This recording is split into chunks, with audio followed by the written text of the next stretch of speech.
Yo no perreo, yo gorrioneo, conocimiento y atracción. Yo no perreo, yo gorrioneo, conocimiento y atracción. El ninja verde. El ninja verde. El ninja verde. El ninja verde. El ninja verde.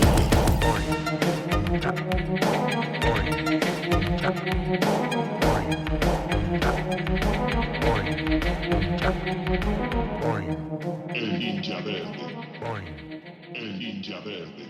Shikin, Aramitsu, Daikomyo, ninjas verdes. Aquí estamos una vez más en nuestra aldea, ese espacio creado para cultivar nuestro conocimiento sobre medio ambiente y aumentar nuestra conciencia ambiental. Todo ello para poder llevar una vida más verde al mismo tiempo que conseguimos que más gente se una a la causa. Si quieres que esta nuestra aldea cada vez tenga más ninjas verdes y llegue a más gente, no olvides darle me gusta al podcast y suscribirte en tu reproductor habitual, para que no te pierdas nada y nos ayudes a seguir generando contenido. Y en nuestro objetivo de convertir simples ciudadanos en ninjas verdes, esta vez vamos a hablar sobre fotografía de naturaleza. Y para ello, esta vez contamos en la aldea con dos auténticos fotógrafos de naturaleza. Por una parte, tenemos a Laura Núñez, bióloga y videógrafa, que cuenta con experiencia en varios centros de rehabilitación de fauna urbana y salvaje. Ha monitoreado fauna terrestre y trabajado de guía de naturaleza por Europa, siempre acompañada de su inseparable cámara fotográfica, que quizás hayáis visto alguna foto suya como Will Laur Hesse en las redes sociales, y que el pasado verano, en el 2022, inició un proyecto de divulgación, el Guardabosques Will Podcast, que pertenece a la red Podcastidae y que luego os dejaremos en las notas del programa. Un programa de curiosidades de la naturaleza y conservación del medio ambiente que presenta junto a su compañero de vida, Francesco. Bienvenida, Laura. Hola, buenas. Encantada de estar aquí.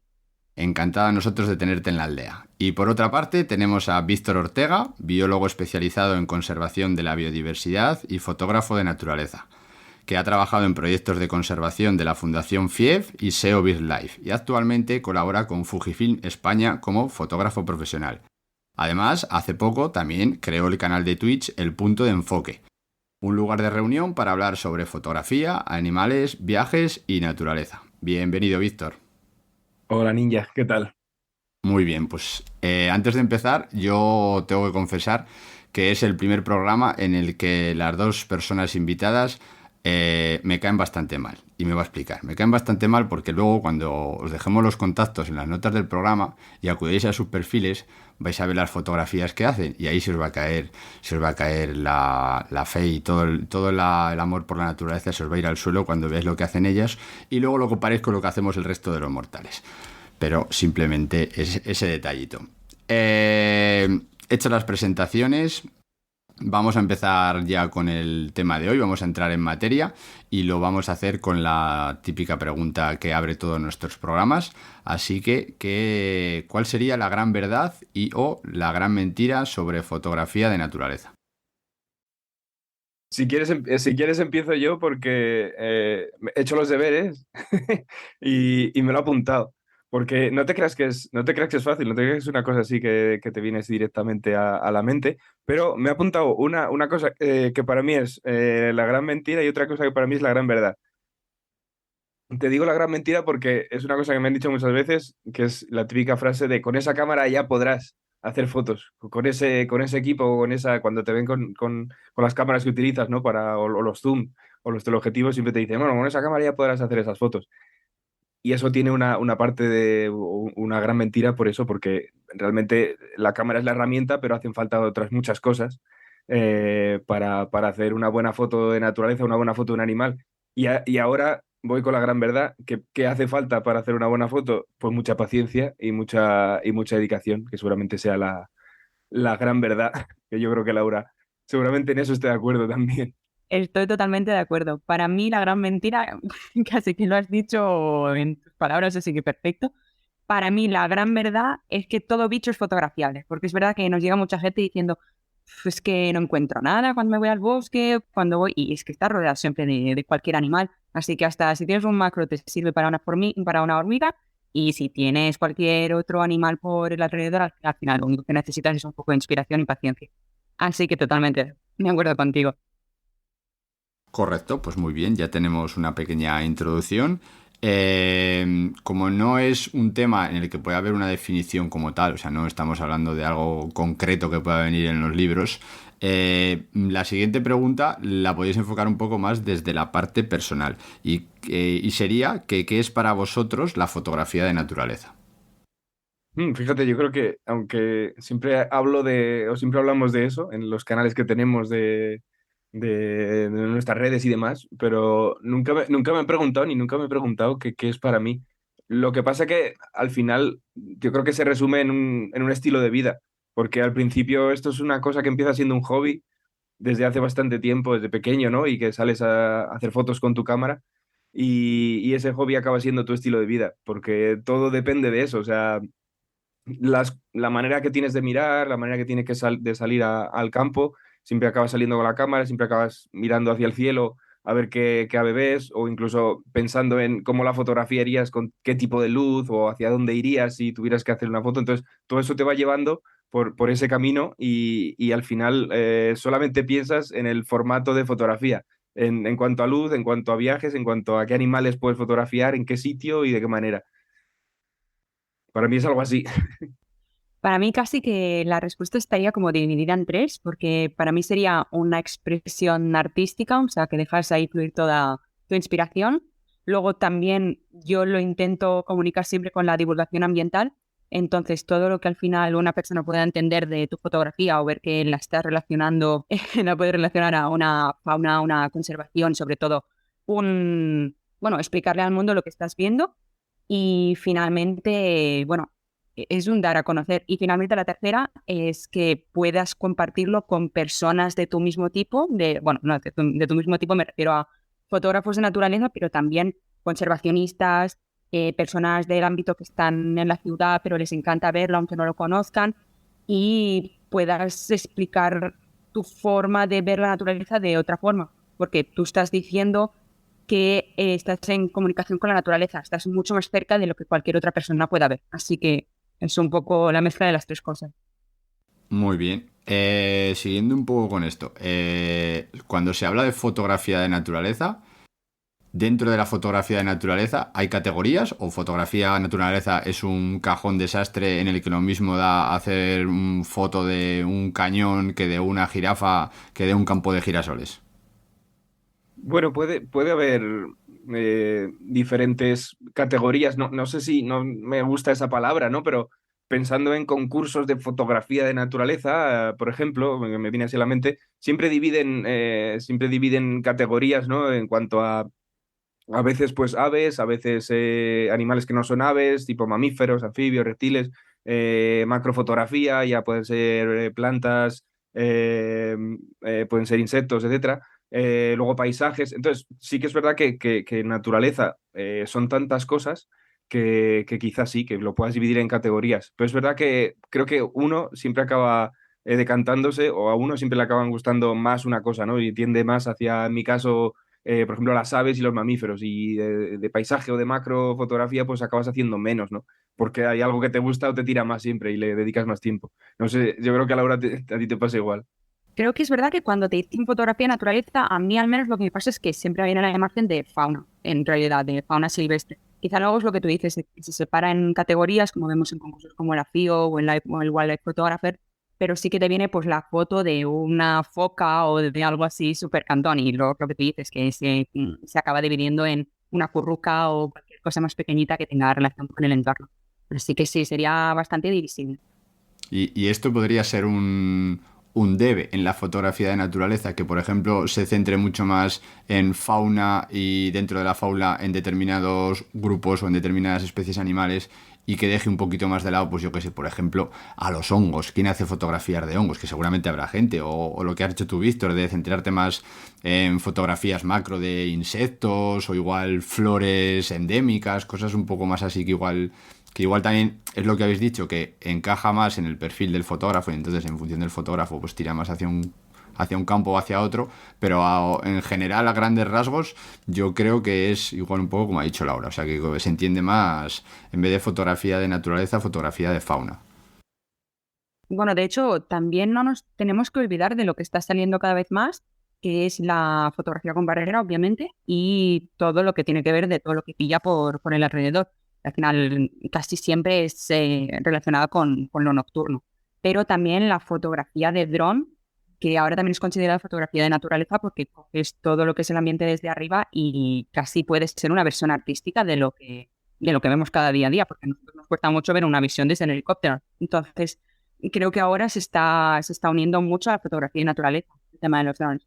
Pero sí que es verdad que para mí, creo que para Víctor, siempre naturaleza equivaldrá a quizá mamíferos y aves más que el resto de los animales en general.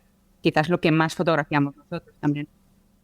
Sí, al final es lo que más nos tira o lo que yo más consumo, por decirlo de alguna manera, de otra gente. Me llama más la atención por defecto ver una foto de un mamífero, de un ave, que buscar fotos o interesarme en fotos de hongos que decías antes, ¿no? De los hongos. O de alguna planta endémica. Hombre, me parece muy interesante, pero es verdad que no es mi fuerte, no es nuestro fuerte. Y a lo mejor sería muy interesante, desde luego, y le daría mucho valor también a todo eso, pero siempre acabamos centrándonos quizá en especies que llaman mucho más la atención, que eso también es otro melón o otro tema interesante, ¿no? Hay especies incluso dentro de lo que son las aves. Te acabas dando cuenta, ya me estoy un poco liando yo a hablar de otra cosa que no me has preguntado, pero a veces incluso puedes publicar fotos de un ave, que puede ser una gaviota, me viene a la mente, que a nadie le interesa. O sea, dentro de aves, por ejemplo, hay especies pues, que no llaman mucho la atención, ya sea porque sean comunes, sean un poco apartadas ahí de la sociedad pajarera, entre comillas, o por lo que sea, pues bueno, pues porque no interesan. Y otras que interesan muchísimo más y venden muchísimo más y la gente no se cansa de verlas porque pues porque son más espectaculares, pensando en águilas o rapaces, o porque son más carismáticas, pensando en mamíferos tipo linces, cosas así, pues bueno, al final vende mucho más que ese hongo que pasa más desapercibido. Pero bueno, oye, que también habrá gente dentro de fotografía de naturaleza y dentro de fotógrafos de naturaleza que les guste y les flipe salir al campo a fotografiar más esa macrofotografía que hablamos también los hay, claro. Vale, antes de seguir, una de las cosas que ha dicho Laura, a ver si nos la explica, ha dicho fotografía con barrera. Y yo me imagino a 4 tíos puesto delante y el fotógrafo saltando para que no salgan. O sea, ¿es eso o es otra cosa? Es parecido, pero lo que salta no es el fotógrafo, sino otro bicho. Bueno, al final, yo te digo, no tengo muchísima experiencia en esto. Hace poco recibí una que me regalaron y tengo que empezar a trabajar con ella, pero es verdad que sirve mucho más cuando ya tienes el animal controlado y sabes que pasa por un camino. Tú de normal tienes una fototrampa, una cámara normal y sabes que ese animal pues hace un sendero parecido al que normalmente tú puedes ver. Cuando lo tienes controlado, instalas una cámara un poco protegida, porque es verdad que el animal te la puede tirar, y un tipo de mecanismo que se dispara en cuando el animal pasa por delante. Entonces tú tienes que ponerle el foco a una distancia suficiente para que no te salga fuera de él y dejarla a tiempo, porque quizá esa semana te pasa solo 2 veces. También normalmente se usa un flash que está adicional para que, como normalmente los animales se sienten mucho más tranquilos, más seguros cuando todo es oscuro, cuando es la noche, es mucho más fácil que captes ese animal. También te facilita el hecho de que no tienes que estar ahí a la espera, muriéndote de frío o quizá en un hike que te huele desde 20 kilómetros. Y es verdad que ahora mismo yo lo que he visto en los últimos premios, cada vez más, los más fuertes de fotografía, es que premian más una fotografía que sea fuera de hike o que sea hecho con barrera, que no desde un ambiente controlado. O sea, un sitio donde tú no estás, tú dejas la cámara y un poco lo dejas a la suerte. Y esto es lo que yo he ido viendo últimamente. No sé si Víctor quizá opina como yo. Sí, sí, ya llevamos unos años que ese tipo de fotos llaman mucho la atención. Con barrera, estaba a la vez que estabas hablando, estaba pensando eso, en la barrera de infrarrojos.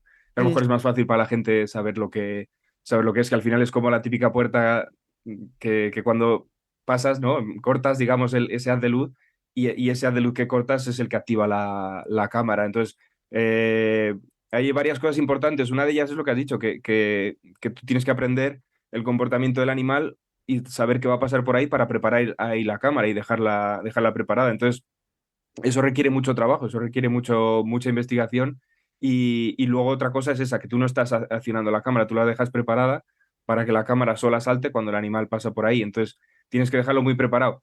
Y además estás fotografiando animales en condiciones nocturnas normalmente y animales que son bastante esquivos. Entonces quizá por todo ese conjunto de cosas hace que sean fotografías pues, más llamativas en concursos o no, lo que dices. Vale, muy bien, creo que ha quedado bastante claro. Habéis cometido el error de en la definición nombrar otra palabreja y entonces os habéis vuelto a meter en otro marrón. Así que ahora les vais a explicar a los ninjas de la aldea qué es eso del hide. Ya sabía yo que iba a Tenía acabar que caer saliendo. tarde o temprano. Bueno, creo que los dos tenemos bastante experiencia. Al final hablamos de aguardos, son como pequeñas cabañas fotográficas con un cristal espía, que quizás será luego el próximo material del que vamos a hablar, que tú te Sí. escondes dentro después de haber cebado ese ambiente que tienes delante, que acostumbra a ser pues, o una charca o unas perchas, unas ramas, donde pones alimento y donde esperas el animal de una forma que no lo molestas porque tú estás dentro fotografiando con el mínimo ruido y con siendo lo mínimo perceptible y consigues sacar la foto deseada tanto en vuelo como sentado como sea, pero sin influir o alterar el lugar donde se encuentra el animal. Sí, un escondite al fin y al cabo. Lo que pasa que como sois muy chulos, ¿no? Y llevas toda la vida hablando de hides, ¿no? Que es la palabra en inglés de escondite, de esconderse. Entonces, básicamente eso, estar escondido. Lo que pasa que lo del tema de hides o de escondites con cristal espía en realidad es como bastante moderno, porque siempre lo hemos hecho toda la vida se ha hecho, bueno, gente que lleva mucho más años que nosotros en todo esto, pues con unas cuantas telas de camuflaje o unas redes de camuflaje o algo que te echas por encima o incluso una tienda de campaña. Ahora ya hay como cosas más modernas, incluso marcas que te venden cosas más especializadas y luego ya algo mucho más pro, como Laura que ha trabajado muchos años con este tema, por eso lo sabe. Con un escondite ya mucho más preparado, con un cristal, que ya si quieres lo explico lo que es el cristal espía, que me va a preguntar el ninja, y nos va a pillar otra vez, pero bueno, básicamente es eso, un cristal por el que tú puedes ver lo que ocurre fuera, pero el animal de turno o el animal que va a pasar por allí no te va a ver dentro. Entonces, bueno, te permite hacer esas fotografías pasando desapercibido y además estando cómodo, bueno, normalmente esos sitios que ya llega un momento que ya hasta estás más cómodo de lo que uno debería estar en esos sitios, porque a Bueno, veces que si no es que te toca un Tumbijay, ¿no? Porque todo sí, ahí. depende, claro, pero muchas veces ya llega un momento que hay sitios en los que hasta tienes calefacción o estas cosas que son como de lujo, ¿no? Bueno, yo soy muy romántico de los highs o de los esconditos de toda la vida, de pasarlo mal, de pasar frío y de que te entre ahí todo el aire y de pasarlo mal al fin y al cabo. Y bueno, pues estos sitios pues son bastante aislados y tienes una perspectiva pues muy, muy chula para ver lo que pasa afuera, ¿no? Al tener un cristal, no tienes, es como ver una película casi, pero de verdad. Vale, perfecto. Creo que ha quedado todo muy clarito. Luego os dejaremos unos ejemplos de hides en las notas del programa para que veáis lo que es, porque van desde lo que han dicho, uno así muy bien montado con calefacción, hay que son flotantes que te puedes meter al También hay agua, y de estar solo flotantes. una persona sentada. O sea, hay varios tipos de hides que obviamente han evolucionado muchísimo en los últimos años y son verdaderas maravillas. Vamos un poquito hacia atrás en el tiempo. Y vosotros en los últimos, no sé, 100 años igual es mucho, pues 50, 30, porque sobre todo la tecnología, obviamente, en los últimos años cambia bastante. ¿Qué sentido o qué evolución le veis a la fotografía? Tipo, yo que sé, antes se hacían retratos de leones y ahora se hacen paisajes de jirafas. O sea, ¿habéis percibido que se tienda hacia algo actualmente y que hace, pues eso, 40 años se centrase más en otro tipo de cosas? No sé si hace años se centraban en otro tipo de cosas, pero sí que es verdad que hace años era mucho más complicado este mundo. Había muy poquita gente que se dedicaba a ello profesionalmente y yo creo que muy poquita gente que se dedicaba a ello de manera como hobby, ¿no? De manera, eh, pues eso, como hobby, que no me sale ahora la palabra. Entonces, ahora mismo la evolución ha sido que cada vez más gente puede acceder a este mundo pues porque los equipos son quizá un poquito más accesibles por tema de precios y demás, y porque además hay lugares en los que es mucho más fácil acceder también a esas especies.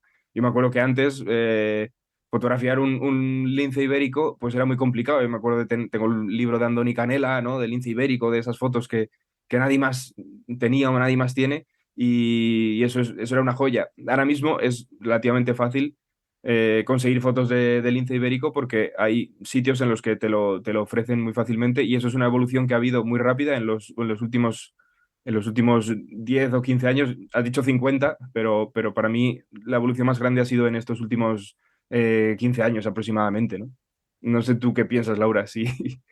Sí, creo que en el tema del material estoy totalmente de acuerdo. Quizá en la expresión fotográfica de lo que es la imagen como arte, quizá antes no estaba tan desarrollado todo, no era tan abierto como ahora lo que consideramos fotografía y quizá si algo que te salía movido, nosotros ahora mismo muchas de estas cosas ya las consideramos una fotografía y quizá es la que saca el primer premio.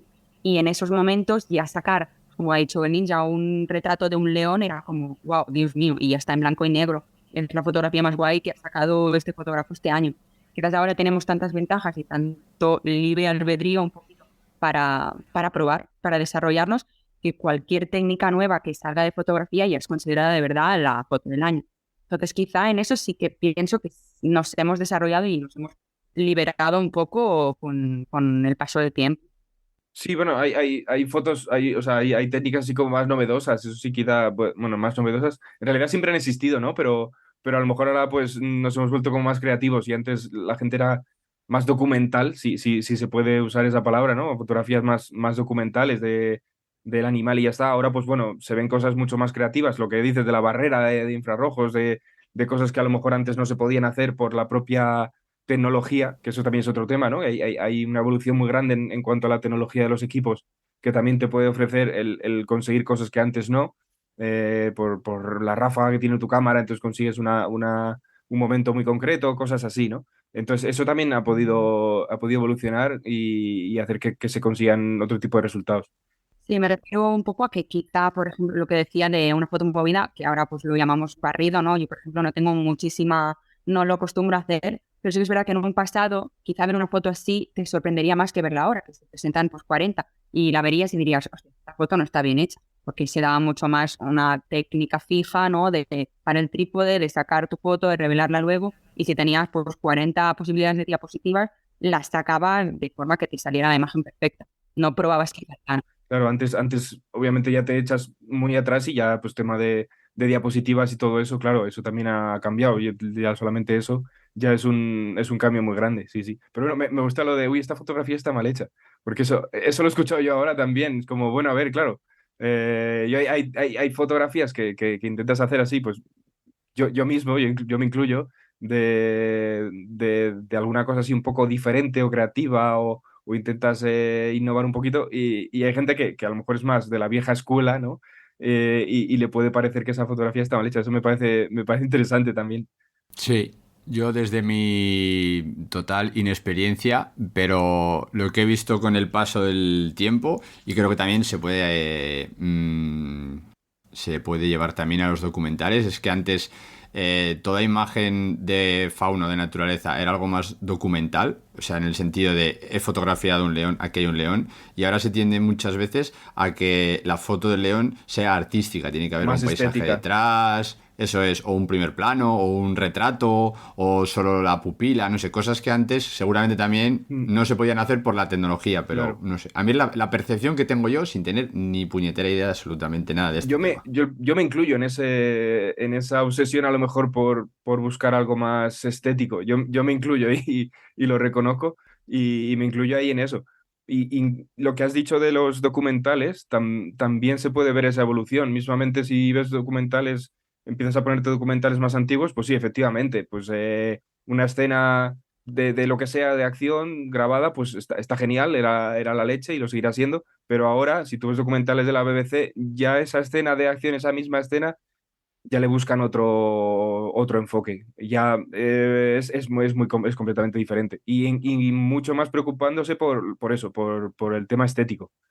Y imágenes muy sugerentes, que no son muy evidentes, ¿no? Tengo así en mente unos minutos de un capítulo de la BBC, de una escena de un tigre cazando, que se ve solamente las rayas del tigre entre desenfoques, que es como súper sugerente esa imagen, ¿no? Y eso hace 10 años no se le habría ocurrido a nadie, porque es como, ahí no se ve nada.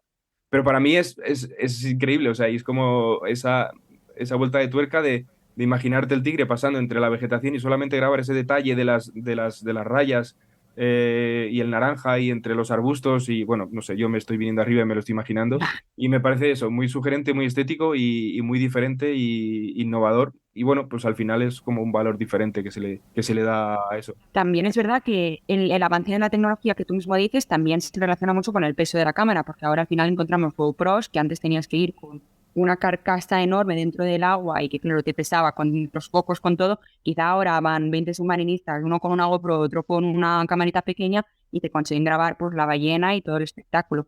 Sí, sí, claro, claro, sí, también. Y incluso con el dron que tú decías antes, Y claro, ya no hay documental de naturaleza que tenga un dron, es incluso abusivo, es como claro. joder, otra vez.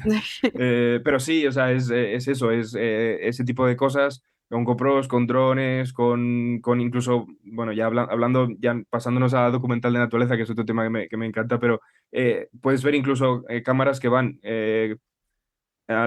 conectadas al coche o que estas cámaras que también hay en los helicópteros que al final se mueven, entonces van persiguiendo una manada de licaones o algo así y lo van siguiendo con el coche y van incluso moviendo la cámara. Claro. La puedes incluso bajar, subir, bueno, tienes como un mando que la mueve. Estoy hablando, el que sepa de esto, pues me va a matar, pues estoy hablando así como muy general, pero creo que os imagináis cómo va eso y te da una perspectiva completamente diferente y eso lo único que te lo da es la tecnología, eso no existía hace años, claro. Y porque antes tenías que montar todo esto de raíles, ¿no? Que al final lo Hombre, haces esto en las sabanas, te rellena de arena, te viene luego la serpiente, la atropella, era un caos. claro. Entonces, ahora por lo menos hemos avanzado un poco, todo más fácil también para los animales.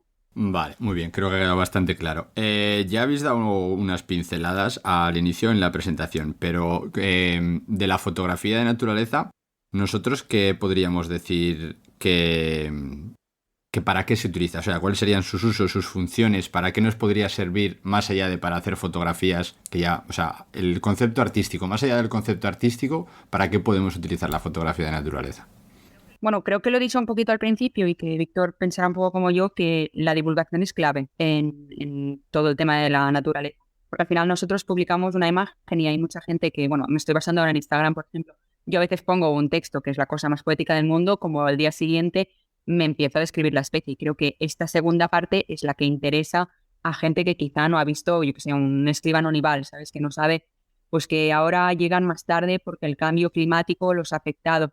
Al final tienen toda una serie de implicaciones la foto que tú cuelgues, no solo por cómo y dónde la has realizado, sino por la especie y el nivel de amenaza al que se atañe. Sí, me parece súper útil en realidad las redes sociales, como muy tópico, pero es así. Yo antes, hace años no me había preocupado por esto, simplemente pues al final compartes tus fotos pues porque te gusta hacer fotos y las compartes, que es como lo más básico, pero luego te das cuenta de eso, del poder que tiene una foto, simplemente subiéndola, que la gente sepa lo que es, que hay veces que no pones lo que es y te oye, ¿y esto qué es? Y solamente por el hecho de que alguien, y lo más importante es llegar a ese alguien que no sabe de aves, en este caso, o de animales, y que aprenda qué pájaro es ese, o qué especie de animal es ese, y que tú le cuentes 4 chorradas en ese pie de foto o en esa historia de Instagram que compartes y que te aprendas 4 chorradas de ese animal y ya se le queden. O el típico vídeo cortito que subes del animal haciendo X cosa, es como eso, y que se vuelva viral de alguna manera, ya olvidándote de esa cosa del ego, de que lo vea mucha gente, sino que simplemente al verlo mucha gente diga, ostras, y este animal hace esto, y otra cosa mejor todavía, que la gente sepa que esos animales están en ese sitio. Ostras, si esto lo hay aquí, entonces a la hora de compartir o de decir esto lo he visto aquí o he visto allí, me parece muy, muy interesante por eso, porque la gente se dé cuenta de lo que tiene cerca, ¿no? O de lo que tiene ahí al lado. También un poco a nivel científico, que quizá, bueno, es un poco flipado pensarlo, pero bueno, a mí me pasa que compartir como las impresiones que te da, pues el reconocer una especie o encontrar que a una persona le ha pasado lo mismo y que esto puede tener un significado. Bueno, a mí me pasó esto creo que el año pasado. Bueno, estuve muchas horas en un fight y los hacía pues, semanalmente. Y empecé a ver que los petirrojos siempre eran los primeros en llegar y Ujú. los últimos en irse. Y es verdad que utilizaban mucho las horas nocturnas más que otro pájaro. O sea, me llegaban casi a la misma latitud de horas que el cárabo. Y me empezó a parecer súper asombroso eso. Y recuerdo compartirlo en una publicación y bastante gente me comentó como, ¡guau! Yo también lo he visto esto. Y claro, que estas impresiones las puedes compartir y puedes hasta empezar a encontrar un significado a por qué uso estas horas, me parece súper interesante. Parece una tontería, Claro, parece tontería, pero no lo es, no lo es. Y al final pasamos, eso me acuerdo de pensarlo hace tiempo, ¿no? De que pasamos un montón de horas en el campo, que somos de la gente que más horas pasas, ¿no? Solamente por hacer una foto, una simple foto, te tiras un montón de horas. Y eso, al final, es una especie de aprendizaje o es una especie, son datos de alguna manera de lo que tú ves. Entonces eso puede ser también muy útil en cuanto a conservación. O sea, son palabras mayores, ¿no? Pero en cuanto a conservación o divulgación, decir, "Joder, pues yo he visto esto o he conseguido grabar esto, pero me he tirado tantas horas que lo he conseguido ver, lo he conseguido grabar o lo he conseguido averiguar, ¿no? Ese tipo de comportamientos que a lo mejor no ha visto nadie, pues porque nosotros somos tan cabezotas de tirarnos tantas horas ahí en el campo o en el hype metidos.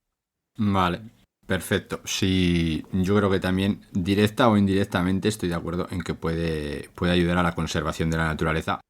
De alguna manera. No sé, no sabría cuantificarlo porque creo que es imposible, pero creo que es una herramienta más a tener en cuenta y que se puede utilizar. Y como ya habéis mencionado un par de veces lo de el tiempo que estéis en el campo, a mí me surge la duda de, tú ves, porque normalmente o no hace falta ir a un concurso de fotografía o simplemente pues eso, a las redes sociales o en una revista o lo que tú dices de un documental de una escena.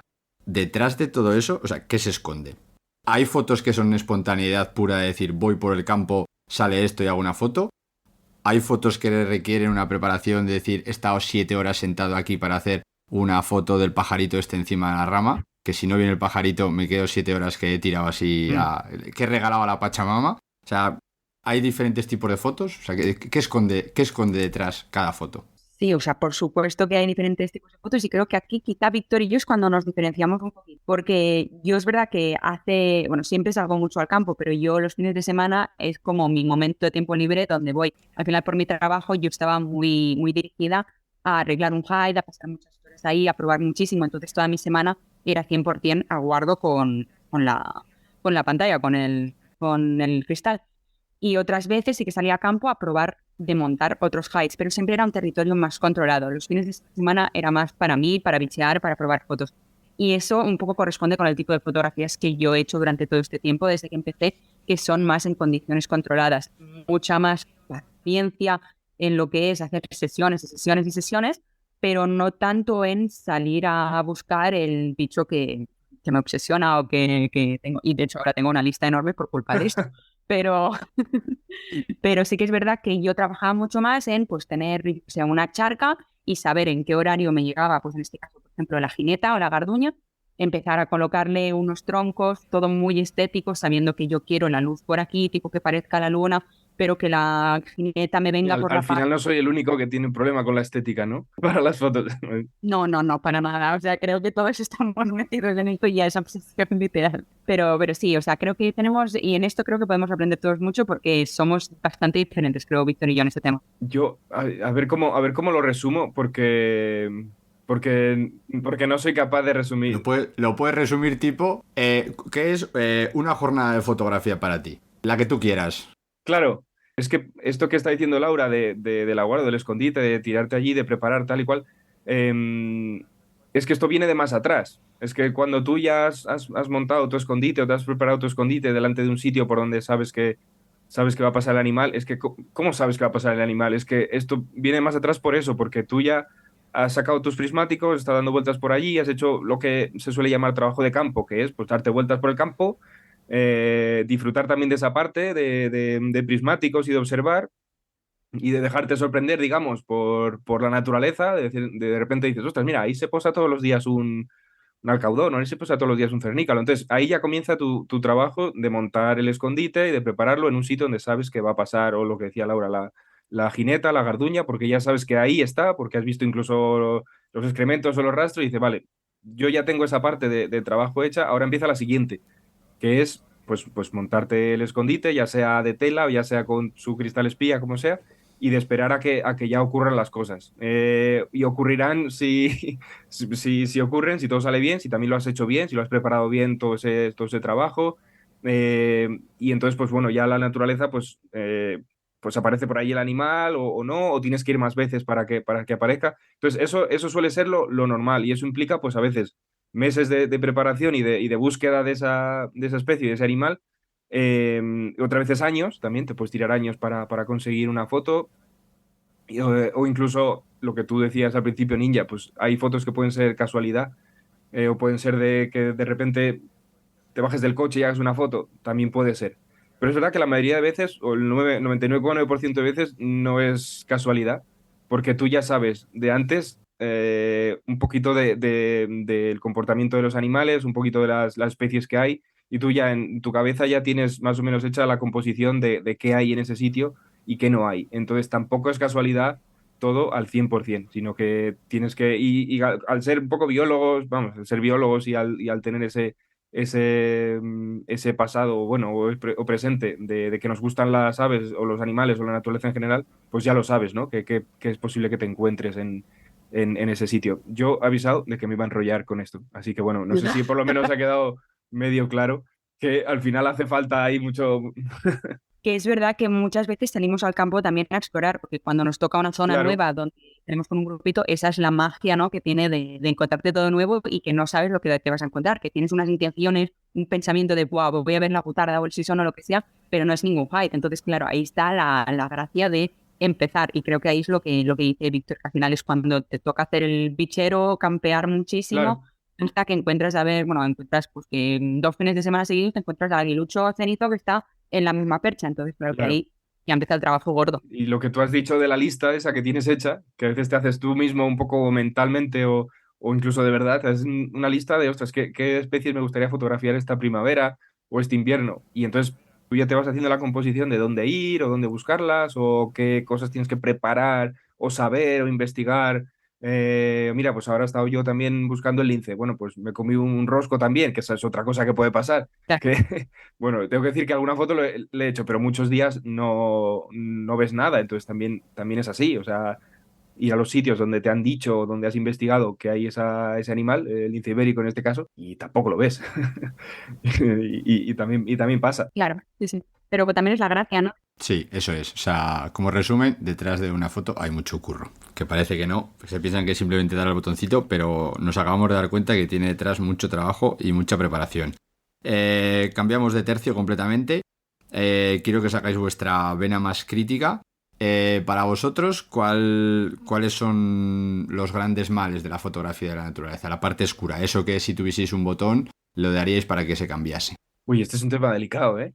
Yo una vez puse en Instagram, hace tiempo, y me hicieron una pregunta parecida a esta, y puse que no me gustaban los atajos en fotografía de naturaleza. Y mucha gente me escribió qué son esos atajos, y incluso se revolucionó un poco aquello.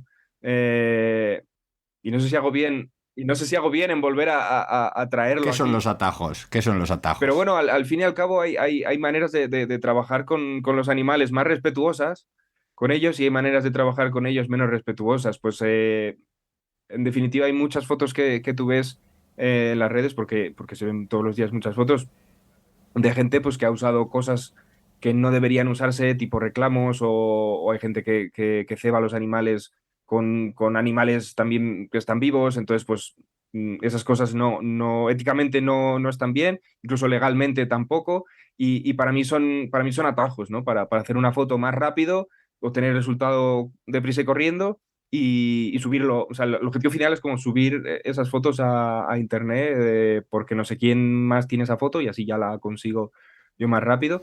Y bueno, hay atajos, ¿no? Para mí son atajos. O incluso el hecho de si uno de nosotros subiera una foto de una especie interesante, pues que alguien venga y te diga, oye, ¿cómo has hecho esta foto y dónde? Dímelo, que voy a ir yo también a hacer esa misma foto. Eso también me parece un atajo que para mí tiene mucho más sentido el hecho de que te despierte las ganas de querer hacer esa misma foto o de querer hacer fotos de esa misma especie, pero que te lo trabajes por tu cuenta. Igual que yo he investigado, he leído, preguntar es muy fácil y muy rápido, es un atajo, pero, pero es más bonito perseguirlo y conseguirlo tú solo. Sí, sí, estoy completamente de acuerdo porque soy de política cero de uso de bovino. Entonces, ahí completamente de acuerdo. También es verdad que, por ejemplo, a mí me duele un poco cuando, bueno, por ejemplo, hablo del Bonival, que ya sabéis cómo es complicadísimo verlo, y al final ahora hace poco en Finlandia se podía empezar a ver, en la zona un poco de Helsinki y tal, había un par. es verdad que las aglomeraciones que se hacen para ver a esta especie y el estrés a los que les sometes, que es un bicho imperial que ya sabemos cómo es, que cuesta muchísimo verlo y por eso casi que es mejor no verlo, que todo este tema de compartir ubicación, que al final a nosotros nos encanta y por algo usamos estas aplicaciones tipo eBird, Merlin, todas estas, pero hay que intentar como entender el respeto que tienes que dar y es como un límite súper súper básico y súper difícil de llegar a hacerlo para no estresar a la especie y a veces yo también o sea, sé que a veces lo puedo haber sobrepasado, pero quizá, por ejemplo, yo el tema de compartir ubicaciones no Cuidado, soy muy sí. fan de estas cosas. Sí, eso es otro tema también delicado. Ujú. Sí, eso, importante, sí. Os voy a concretar algo más la pregunta. Yo siempre viéndolo desde fuera. A mí me llama mucho la atención, tipo, por una parte lo que ha dicho Laura, de que pasó un poco este año también con lo del la lechuza que apareció Sí, en búho nival, esta que precisamente. apareció por Asturias o en Cantabria, no me acuerdo dónde fue. El búho nival, eso, el búho nival, que la gente se volvió loca, organizaba coches, Había un viajes. grupo de O WhatsApp. sea, desde el punto de vista del ninja y la sostenibilidad, yo no sé hasta qué punto merece la pena ver un animal en directo con todo lo que ello conlleva. Y un poco enlazado con eso, también que si creéis que hay, o sea, cierto o especismo o peluchismo, como que hay grandes ítems que todo el mundo se vuelve loco por tener y estamos dejando de hacer fotos a los gorriones y a mí esto no me gusta absolutamente nada. Muy mal, muy mal, Tienes toda la razón. muy mal. Sí, es así. Es tal cual. Vale, Es tal bien, cual. así da gusto. Y claro, sí, ¿no? Y tú vas ahora mismo coges, hay 3, 4 sitios para ver oso, para ver lobo, para ver lince, que son como los grandes que hay, hablando así en España, en la península ibérica, ¿no? Pero esos sitios están llenos de gente siempre, pues porque son especies muy icónicas. Pero por mucho que haya un sitio en el que hay gorrión molinero y se ve espectacular, no va a haber 400 personas viéndolo. Ellos se lo pierden, ellos se lo pierden. Claro, es así, es una realidad. También es verdad que nos basamos en las especies monas, ¿no? De por sí, Claro. o sea, comparas una garduña con un meloncillo y todo el mundo te dirá, qué feo el meloncillo con esos ojos. Y luego es la cosa más difícil de poder ver en casi la península ibérica. Entonces, claro, sí que es verdad lo del peluchismo de que, ¡ay, qué bonita que tiene cara así de oso! Y luego nos olvidamos de que está en todos lados, de que si tú la quieres ver, la puedes ver. En cambio, quizá un meloncillo es bastante más complicado y solo por el hecho de ser considerado una alimaña, como el zorro, como todo lo que es especie cinegética cazable, pues nos olvidamos de que también es fotografiable. Pobre meloncillo también. Vale, muy bien. Mm. Pobres bichos en general. Vale, ya os he puesto la pregunta difícil, ahora volvemos otra vez a la senda de la dulzura. Quiero que le digáis a los ninjas cuáles serían vuestros consejos para alguien que quiera iniciarse en el mundo de la fotografía. Vamos a enfocarla en el de naturaleza, pero pues eso, si sois partidarios de cursos, de al libre albedrío, de qué tipo de material, no hace falta material, contad lo que queráis. Vale, pues. A ver, Vale, perdón. No, hables tú. Laura, si quieres tú, me da igual. Bueno, yo empecé, me baso un poco quizá en mi experiencia y cómo evolucioné yo, porque al final creo que está bien y sigo evolucionando, o sea, que creo que nunca vas a parar cuando empiezas con la fotografía. Que yo empecé totalmente libre, o sea, a mí me regalaron una cámara, luego me compré yo el objetivo con mi primer sueldo y a partir de ahí empecé a bichear. Al final es verdad que Víctor y yo quizá un poco de experiencia en seguir bichos la tenemos por lo que es nuestra experiencia más de docencia, pero el camino a seguir para mí es irte solo a la montaña un día, empezar a reconocer especies, cuando ya las tienes reconocidas, las empiezas a fotografiar, empiezas a aprender su comportamiento, a acercarte y luego de ahí ya te vas pasando pues cada vez a bichos más gordos o lo que te interese a ti, porque quizás solo quieres ornitología. Bueno, Pero- gorriones. Los gorriones también. O sea, Exacto. tampoco. Para mí el camino es este y cuando ya tienes, para mí, bueno, un consejo que me dio mi tío, que al final es con quien yo empecé a fotografiar, todo muy familiar, es que tú te tienes que conocer la cámara, o sea, que te cierren los ojos y puedes conocértela con los dedos de la mano, que no tengas que mirar todo el rato. Una vez que sepas esto y que ya controles 100% tu cámara, te podrás pensar en nuevos objetivos, en nuevas cámaras, en todo lo que sea y sobre todo en cursos. Aquí creo que hacer talleres con gente que te pueda ayudar, con Víctor, por ejemplo, que te enseñen un poquito a usar la cámara que tienes y también a utilizarla en un entorno controlado, son los primeros pasos. Y de ahí, porque manipules una luz, manipules un enfoque, lo que sea, y luego de ahí ya eres tú más o menos capaz de empezar a enfrentarte al campo y darlo todo con tu cámara. Un poquito, para mí ha sido este. Yo por no decir lo mismo que tú, y lo que suelo decir hacia la gente que empieza o cuando me hacen esa pregunta, pues es que intenten buscar cosas que tengan cerca de casa y practicar o aprender de las cosas que tienes cerca de casa. Los gorriones, Los gorriones. Claro. pero parece una tontería, pero es verdad, aunque sean gorriones o a diferenciar el gorrión molinero que decía antes del gorrión común, o es que no vas a ver solo gorriones, es que de repente vas a ver un colirrojo, vas a ver un picapinos, o sea, aunque vivas en una ciudad, yo vivo en una ciudad y al final he aprendido así, saliendo por parques urbanos o por sitios cercanos, y aprendes de lo que tienes cerca, porque al final es lo que más puedes repetir en visitar y en poco a poco luego extrapolarlo a cosas más grandes, como decías tú antes, a bichos más grandes, ¿no? A otras especies. Y eso te da como cierta experiencia y cierto aprendizaje con cosas que tienes a mano. Entonces, a mí me parece, a mí me ha ayudado eso, a mí personalmente me ha ayudado y creo que le puede ayudar a la gente. Que luego te pones eso, una meta muy, muy grande, muy alta. Tengo amigos, ¿no? Que ya a lo mejor llevan un mes haciendo fotos y ya quieren ver lobos y no sé qué. Pues no, a ver, pues es que no tienes, no has disfrutado siquiera de los gorriones, ni de los mirlos, ni de las urracas, ni que son la leche, ¿no? Te das un paseo y ves cosas de, oye, ¿por qué no? Entonces, pues para mí eso sería una cosa. Y de hecho, creo que he dicho una cosa súper importante que es para todos esos que tienen una cámara y dicen, no la puedo usar porque estoy en la ciudad. Ah, O sea, no, tú eres de Madrid, yo soy de Barcelona. O sea, no hay no. cosa más grande de ciudades que tenemos en España. Mm. Y aún así conseguimos irnos un poquito hacia la montaña o hacia la costa, hacia donde sea, o hasta en un parque público. Tú sé que te has encontrado mil cosas. Sí, no hay excusa. No, desde luego no hay excusa, porque siempre vas a tener algo cerca que, joder, pues si es que en las ciudades ya hay muchas especies, de verdad. De verdad. Y lo que hay que hacer es comprobarlo y salir y comprobarlo, ¿a que sí? Sí, sí, yo como CM del Ejército Gorrión puedo decir a los ninjas que estarán encantados de colaborar con los que se inicien en el mundo de la fotografía de naturaleza, así que sin problema. Eh, Siguiendo un poco ya con este tipo de consejos, ¿qué pauta o qué dos pautas o qué tips así que se podría decir, que les podemos decir a los ninjas sobre qué hacer y qué no hacer para tener una buena foto? Vale. ¿Qué hacer y qué no hacer? Sí, me da igual, o sea, tanto a nivel de praxis como a nivel de técnica, o sea, lo podéis enfocar como queráis. Vale, tengo que pensar, ¿eh? Tenemos que pensar. Es que son complicadas tus preguntas. Que son preguntas ninja. Son preguntas ninja. ¿Qué no hacer? Porque qué hacer a lo mejor es más fácil. Pero es que hay un punto ahí cuando haces fotos de animales que nunca sabes dónde está el límite a la hora de, por ejemplo, acercarte, ¿no? Porque al principio pues, te quieres acercar mucho y ese puede ser el gran error al principio de muchas veces cuando empiezas a hacer fotos, el querer acercarte demasiado a los animales. Entonces eso podría ser un punto interesante. Sí, yo había pensado eso totalmente, porque al final vas aprendiendo un poquito poco a poco cuando estás en el campo. Pero también, bueno, a mí me pasaba cuando empecé con la cámara, que yo pensaba, joder, me ha salido una luz de mierda, ¿qué hago yo con esto? La borro. No borres nada, o sea, no borres absolutamente nada si estás empezando. Luego te lo llevas al ordenador y que alguien te enseñe un poco de postproducción y quizá es arreglable. Quizá no, quizá con esa mala luz ya has aprendido de que no tienes que volver a repetirlo. Pero quizá has hecho un contraste y aún no lo sabes. Entonces, date tiempo, no borres nada, revísalo todo con calma, que te ayude alguien que empiece también a conocer el Bueno, tema. pues puedes aprender de los Claro, errores también, claro. exacto. Entonces, Suena súper de coaching de fotografía de naturaleza, pero bueno, no, ya no sé, no me acuerdo ya que habías preguntado. Pero bueno, aprende de tus errores, de tus fotos.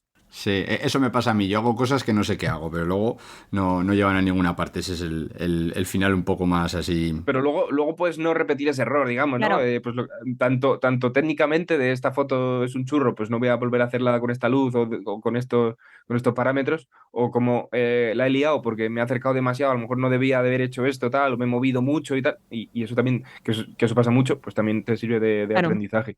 Los errores, la vida. Vale, Pero bien. perfecto. Seguimos con la parte liviana del programa. ¿Cuál sería vuestra foto favorita que hayáis hecho vosotros? Ya sea por el tiempo que habéis invertido, por la dificultad, por la especie, por lo que sea. O sea, si tenéis que elegir una, que luego pagaremos los derechos de autor para poder linkarla en las notas del programa. Yo creo que ya lo comenté no sé si en mi mismo podcast o en otro, pero hablé de una canastera. Que la verdad que si miras la foto dices, vale, es bonita y quizá para vosotros no va a ser tampoco mucho. Pero bueno, fue de las primeras fotos bonitas que creo que conseguí sacar fue en un día horroroso, o sea, era en Rumanía, un día con todo el día gris, absolutamente algo fatal, horroroso. Me tiré al suelo, siempre nos tirábamos muy alejados de las canasteras, porque al final hacen ese comportamiento de alejarte cuando se sienten muy en peligro. Y estábamos ahí tranquilísimos, tanto ellos como nosotros, y saqué una foto y dije, bueno, luego veremos en caso me parece que hoy no he sacado nada bueno. Y era todo del mismo color, solo sobresalía el pecho de la canastera, que al final ya sabéis que es de este color tan radiante, que parecía como una mancha en el medio de la nada. Y a mí eso me gustó muchísimo. Entonces, quizá no es tan sorprendente como otra foto que os podría contar, pero para mí, para ser de las primeras que saqué con súper poca experiencia, casi se convirtió en una de mis... Víctor, Qué guay. Más que la foto en sí, la experiencia del proceso de hasta conseguir una foto en este caso, del aguilucho cenizo, que para mí es además es el ave del año de SEO Live, y es una de mis especies favoritas, una de mis aves favoritas. Le tengo mucho cariño, me paso muchas horas viéndolos y buscándolos, y además preparando, ¿no? esa foto que requiere mucho trabajo, y esa es de las fotos de las especies en concreto que más me ha costado. Han sido años hasta conseguir esa foto, y el hecho de conseguir tenerlo delante en un palito que tú le pones sin más, que él elige posarse, y lo tienes allí tranquilo, y te das cuenta que por fin lo tienes ahí, ¿no? Que por fin has conseguido ese resultado que tanto querías, ¿no? Pero yo me he tirado años mirando un palo. O sea, lo que es mirar un palo durante y que no haya nada, hasta que de repente en ese palo hay un ave, y además un ave que te encanta y que has perseguido mucho tiempo, y para mí fue súper especial. Más la foto, ¿no? Luego también, o sea, obviamente la foto creo que las fotos que le hice quedaron muy chulas, pero más por la experiencia esa. vale, perfecto. Todo esto, los animalitos que vamos diciendo, os los dejamos en las notas del programa para que los podáis conocer a fondo. Seguimos con las fotos. Ya tenemos la que más os ha gustado. Ahora quiero saber cuál es la que os gustaría hacer, ya sea por especie o por el lugar o porque antes habéis intentado hacer esa foto y no os ha salido, yo qué sé, lo que queráis. Venga, lo digo yo rápido. Ya, es que estaba pensando que yo ahora vengo lo he dicho antes, de Sierra Morena, de la zona de Andújar, de buscar el lince, y allí todo el mundo ha visto el lince. Todo el mundo ha visto el lince a 1 metro. A 1 metro, a 2 metros, en esa roca, en la otra roca, aquí a la derecha, aquí a la izquierda, subido en ese bolo de granito. Digo, madre mía, o sea, hasta aquí, hasta el más tonto ha visto un lince, menos yo. Y yo lo he visto, o sea, obviamente tampoco nos vamos a engañar, pero el ninja tampoco ha visto linces, por lo No, que no. veo. A mí sí, a mí se me cruzó en Andújar también. Pero en esa roca que dice todo el mundo que lo ha visto y que le ha hecho foto, y no puede ser. Entonces, bueno, pues ahora estoy obsesionado con el lince y con poder fotografiarlo, pues de hecho, de esto que dices, ya me queda a gusto. Ahora sí me queda a gusto, ¿no? Y de decir, bueno, joder, a mí no me pasan esas cosas, pues que un día me pasen. Pero bueno, ya yo sé que llegará el momento. Yo cuando voy a ver linces se van. O sea, si quieren que los linces se extiendan Mira. Te entiendo. por todo el territorio de la península, solo tienen que ponerme a mí 15 días en Doñana y otros 15 en Andújar y se van para el norte, pero rápido. ¿Laura? Bueno, la mía, Víctor no sabe, porque es que siempre me ha pasado que cuando quiero ver Sison nunca estoy en la península. O sea, siempre en temporada de plumaje nupcial, de todo lo precioso de Sison, siempre estoy o en Rumanía o en Noruega, o bueno, que no hay Sisones. Entonces, bueno, lo mío también era muy corto, que aquí yo necesito ver Sison este año, así que voy como loca. Vale, perfecto, muy bien.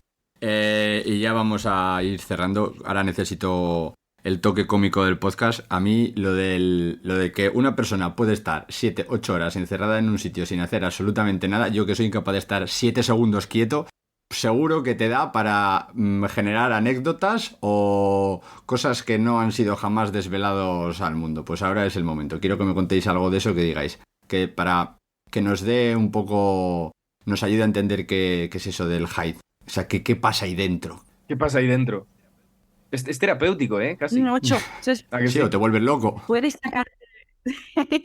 Sobre todo, descárgate juegos que no necesiten internet. Yo al menos esto lo hago mucho. O muchos podcasts, eso también cuela. Pero sí experiencias que me han pasado. A ver, así algo gracioso que ya lo sabe mucha gente, pero igual el ninja no lo sabe. Es lo típico que cuando vas a estar muchas horas te tienes que llevar una botella. Tú ya lo he contado más veces, o ya lo hemos contado más veces, pero bueno, te tienes que llevar una botella. Te tienes que llevar 2 ¿Sabes para qué, no? Obviamente. 2. para Una para desbeber. beber y la otra, pues para si te entran ganas. Claro. Eso es una cosa que a lo mejor mucha gente no sabe, ya lo hemos contado muchas veces cuando hemos hablado, cuando hablas de estas cosas, ¿no? Es un poco una anécdota graciosa, pero sí, evidentemente si tienes ganas, porque normalmente tú de ahí no puedes salir, no puedes salir. Lo que haces es quedarte tantas horas ahí esperando para no interferir y que el animal no te vea. Si andas entrando y saliendo de ese sitio, no tendría ningún sentido. Entonces, ahí vas a pasar muchas horas. Entonces tienes que ir preparado, pues eso, con juegos, con, con podcast y con una botella para, por si te entran ganas de hacer pis. Eso es seguro.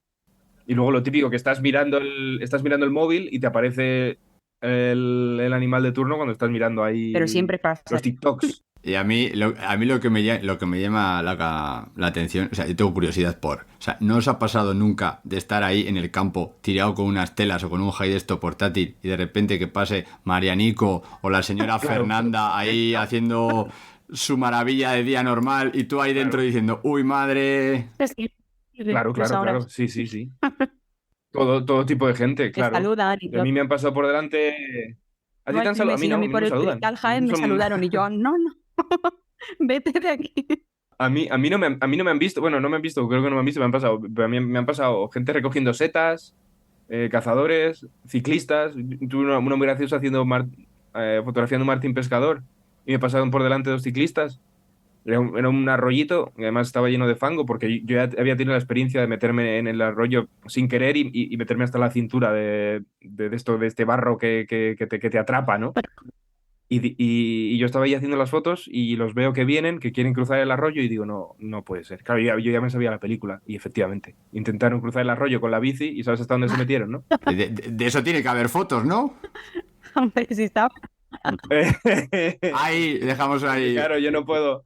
Bueno, a mí me pasó una cosa muy graciosa, pero sí que ya era fuera del hike, porque yo ya os he dicho que pasaba muchas horas en el hike de La Garduña. Y una vez entré a las 7, era verano aún, se me hizo haciendo de noche y me acuerdo de que no llevaba linterna ni luz para salir.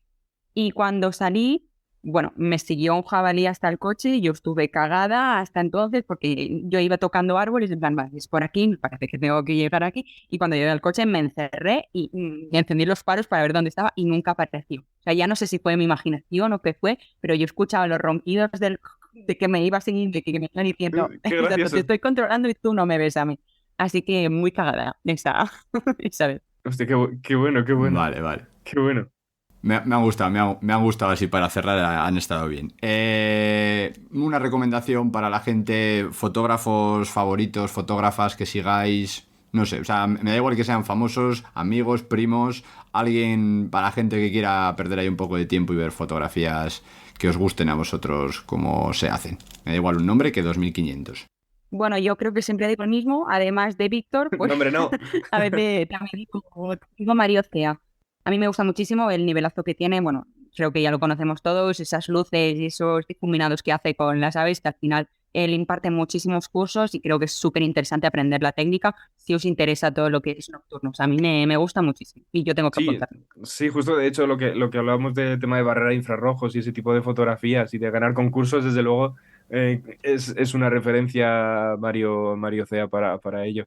Yo siempre me he fijado mucho en las fotos de gente como Mario Suárez, como Kiko Arcas, que son gente que trabaja también fotos pues muy estéticas también y siempre los tienes ahí un poco como inspiración, ¿no? También. Ujú. Vale, perfecto. Hay mucha gente. Y en España hay muchísimos fotógrafos de naturaleza. La verdad es que hay muchísima gente muy buena. Mucha gente por descubrir.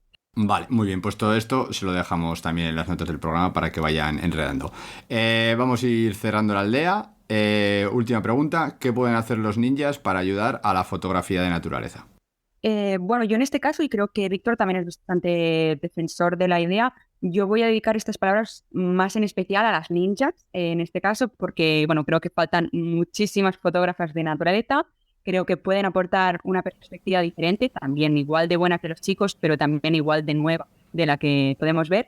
Y nada, yo quiero dar todo mi apoyo a todas esas ninjas que quieran iniciarse en la naturaleza, que no tengan miedo, que saquen la cámara, que lancen sus fotos a todas las redes sociales, que al final aquí estamos para Total. apoyarlas y para verlas y hacerlas crecer. Así que a mí me encantaría. Total. Sí. Muy bien. Ninjas con A mayúscula.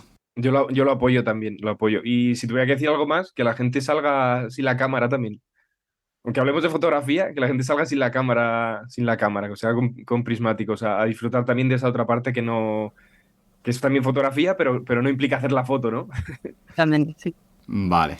Pero sí, de verdad, que la dejen apagada un rato y que disfruten, que es una maravilla lo que tenemos Sí, aquí. que además cuando apagas la cámara es cuando salen todos los bichos. Ahí Eso está, también ahí está. muy Que se bien. la dejen en el coche, no, en el coche no, en casa o en...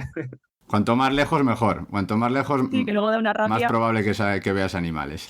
Vale, perfecto. Pues muy bien, Víctor, Laura, ya sois miembros de la aldea del Ninja Verde con todos los honores. Ahora podéis decir al resto de la aldea cómo os pueden contactar, saber un poquito más de vosotras, seguir los trabajos que estáis llevando a cabo, lo que queráis. Y todo esto, como siempre, lo dejaremos en las notas del programa. Bueno, pues para mí me podéis seguir en Wine Lauresi, que estoy en Instagram. Y para mí lo más interesante ahora mismo es el podcast que tengo, que se llama el Guardabosques Wild Podcast. Nos encontráis en Instagram para seguir un poco las publicaciones y vídeos tontos que hacemos con Francesco. Y también en el guardabosqueswildpodcast.com, que es al final también, bueno, miembro de Podcastidae, así que estamos todos en la misma familia. Correcto, desde aquí os recomendamos que ahora que vais a terminar de escuchar deis un salto al suyo y empecéis a aprender más sobre naturaleza y así podéis escuchar también al grande Francesco, que desde aquí decimos que somos fans totales. Víctor. Pues por mi parte podéis cotillarme en Instagram sobre todo como VOH14. Ahora me he aficionado a Twitter también, que el Ninja lo sabe. Estoy ahí a tope también en Twitter subiendo cosillas, porque hay también mucha gente aficionada por ahí. Como VOH14 también, como Víctor Ortega. Podéis seguirme. Y luego, pues al principio lo hemos dicho también, en Twitch, en la plataforma Twitch. Tengo el canal del Punto de Enfoque, que también podéis buscarlo y si me da la vida, haré más directos, que es la idea, hacer vídeos en directo y hablar sobre todo esto que hemos hablado hoy. Pues mira, igual me guardo alguna pregunta e incluso la debatimos en directo en el canal. Así que nada, por ahí os invito también a que os conectéis y os entretengáis un poco si os gusta este tema. Perfecto, te cedemos los derechos. Hasta aquí nuestra aldea de hoy. Os animamos a que os suscribáis al podcast si os ha gustado y le deis difusión. Esperamos vuestras opiniones, comentarios, ideas, nuevas propuestas o sugerencias para futuros capítulos que podéis facilitarnos a través de nuestras redes sociales buscando la Capucha Verde en Facebook, Twitter o Instagram. También podéis escribirnos directamente por email a elninjaverdea@gmail.com. Todos estos contactos juntos con los de nuestros invitados os los dejaremos en las notas del programa. Por último, deciros que pertenecemos a la red Podcastidae, la red a la que también pertenece el Guardabosques, como hemos dicho antes, que es la red de podcast de ciencia, medio ambiente y naturaleza. Y recordad, hacen falta ninjas verdes, haces falta tú.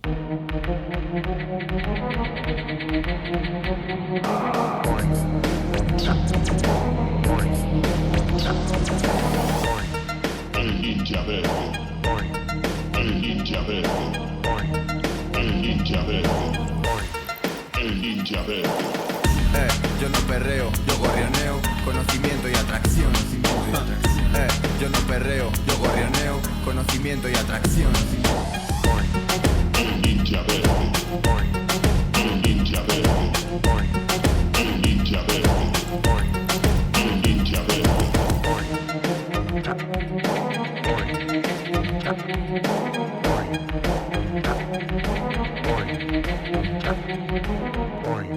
El Ninja Verde. El Ninja Verde. El Ninja Verde. El Ninja Verde.